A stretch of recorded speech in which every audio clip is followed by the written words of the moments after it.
Well, if you're planning to hunt in September, this video is for you. When it comes to September, there's no better place to hunt than an afternoon food source.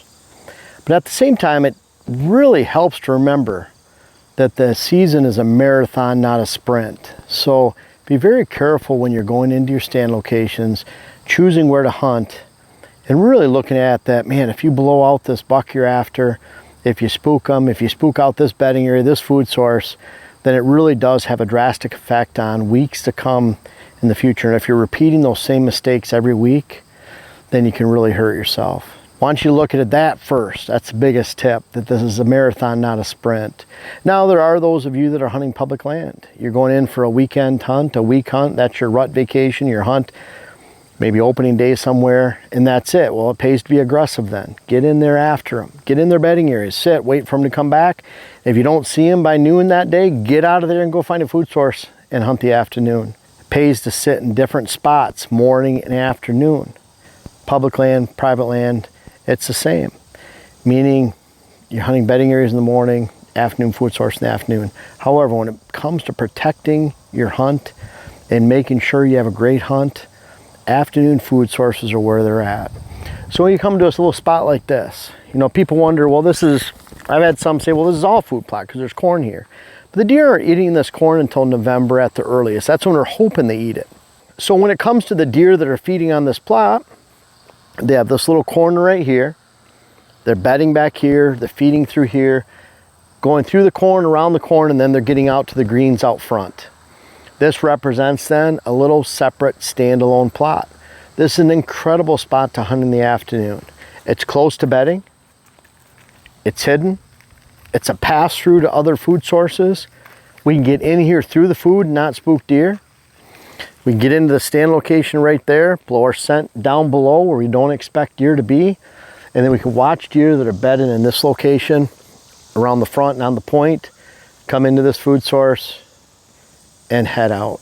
So we have a lot of things going for us right here. I talk about the favorite early season stand and picking an early season stand. But if you're hunting that afternoon food source, it gives you the best opportunity because bucks a lot of times and deer in general are already back in their beds in the morning. Especially if it's hot out, it's windy out, if there's inclement weather, they're already back in their bed. So it's hard to beat them. Now sometimes you can hunt that long transition in the morning, meaning food is 400 yards over that way, 500 yards. Their bedding areas, the first thick area is a quarter mile over that way, and you're just hunting an oak flat in between. Someplace they don't bed, someplace you can get in and out, barbell of movement where you're just coming into the side, you have your wind at your advantage, your approach, your access, and then you're sitting there just waiting for them to come through in the morning on a long, stretched out morning movement. But a lot of times it's not that situation. In fact, back here, if we tried to get in here, we'd spook deer that are out around this food source somewhere in the morning. So you need to avoid the temptation. That number one spot to hit is an afternoon food source.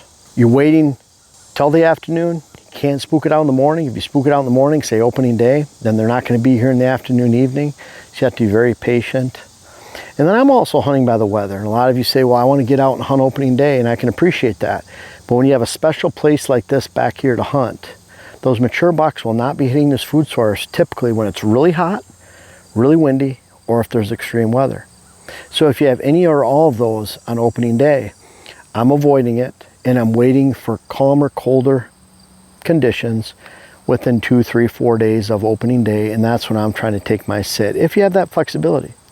Maybe you can hunt the next weekend. The next weekend looks a lot better than the first weekend. Well, if there's no one pressuring in your hunting spots, there shouldn't be. It's not a public land spot. You have this controlled private environment. Then it's be a great time to sneak in here, hunt the afternoon when there's cold, calm conditions. You haven't hunted here in the morning and spooked out the deer, and you're right on top of an unsuspecting, nice buck that you've been after, or a deer in general. I always talk about mature bucks that are the lowest hole in the bucket. Does and fawns, a lot easier to hunt, way more predictable. 15-20% the home range of what a mature buck has. A lot more susceptible to just letting a property mature. They can take a lot more pressure without moving. So a lot different between bucks and does. So I talk about if you can shoot a mature buck, you can target the oldest bucks in the neighborhood. Does are easy pickings for you. That's a sign of a healthy property or a sign of a healthy hunt. If the does are hard to hunt, something's going wrong. It usually has to do with how you hunt and how much pressure you're applying. So when it comes to early season, and especially September, it is a marathon, not a sprint. Look for those afternoon food sources. Avoid the temptation of hunting those great areas in the morning because you'll spook them out. The bucks and deer probably aren't there, and wait for those great weather patterns, and you'll have that perfect combination of a great September hunt. There's always an honorable mention though. Honorable mention, what I find some really cool spots are some off to the corner water holes where you have hot, dry conditions, deer sitting in dry bedding areas, hitting a water hole on the way out to food, and that can be a great early season spot in the right conditions. Again, dry bedding areas on their way to afternoon food. But the thing about the early season, lots of green herbaceous growth. Deer literally take a drink while they're eating this green herbaceous growth. You look at some of this brassica here, you look at a rape leaf, and you look at that right there, you can wad this up, and if you press it and squeeze it, look at that green stain that's coming out. Why is that? Because this leaf is 80% moisture. I'm just squeezing it out like a sponge. When deer eat this, in fact, cattle have to be weaned slowly onto brassica and rape because they can bloat if they eat too much. So look at all that, just staining my hands because it's green, it's moisture. Deer love that. So when they eat that, when they eat the alfalfa out in the fields in September and it's still green and lush, clover, they're literally taking a drink. That's why they don't hit those water holes in the morning. That's why afternoon, food number one, water hole second. Let the current sign, historical use, maybe your trail cam, the cell cams, we have reveals. We have one right back there. We passed one right over here.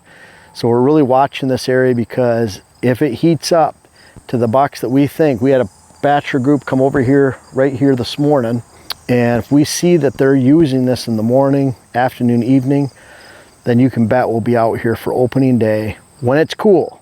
It might be opening day, might be 3 or 4 days later, and cool is all relative. You know, it's that time of year, let's say it's been 80 degrees, around 80, within a few degrees for 5 days in a row, and all of a sudden it's gonna be 70. That's a cold front. Cold front doesn't necessarily mean there's frost on your toes in the morning. What it means is there's been a temperature change and a drop of temperature, at least 7, 8 degrees, 6 degrees from the evening before to this evening. So again, those factors for your September tip, you're looking for afternoon food source. You're avoiding the temptation to hunt it during the morning. You're looking for a great weather change, those temperatures to drop. And then second, or honorable mention, you're looking for those water holes that represent dry bedding and a movement on the way to an afternoon food source. And between those two stand locations, boy, and you can even throw in some apple trees, something like that, as opposed to a water hole where they're hitting those apple trees, that really good, luscious, soft mass, maybe some white oak acorns on the way to a distant food source. But you have those same ingredients. You have that bedding area, good water hole, so maybe some soft mass or some great hard mass like a white oak acorn on the way to a distant food source. Those are the perfect combinations for a great September hunt. And again, remember, it's a marathon, not a sprint. Don't destroy your deer hunt yet. In fact, try to hunt all season long as if you're hunting the next day or 3 days later, and you don't want to spook that day out either. Don't all go for all for broke unless you're on public land, and that's when you're hunting there. It's a totally different story. But when it comes to managing your private land, it takes a whole new level of dedication and patience. I appreciate you guys watching the YouTube channel, but I don't know if everyone knows everything that we have to offer, whether it's on whitetailhabitatsolutions.com, our website, our WHS Wildlife Blends, our seed company. Also Instagram you can check out. I'm very active on Instagram, putting strategies on there, photos of what we do every day. Much more active there than Facebook. But our seed, web classes, books, clients, articles. I have over 600 articles on whitetailhabitatsolutions.com, everything whitetail strategy. Of course, we have hats on there, and then make sure to check us out on Instagram again. But lots of stuff to offer. We're always coming out with new things, and this isn't the end of it. We have more things coming soon. Make sure to check us out.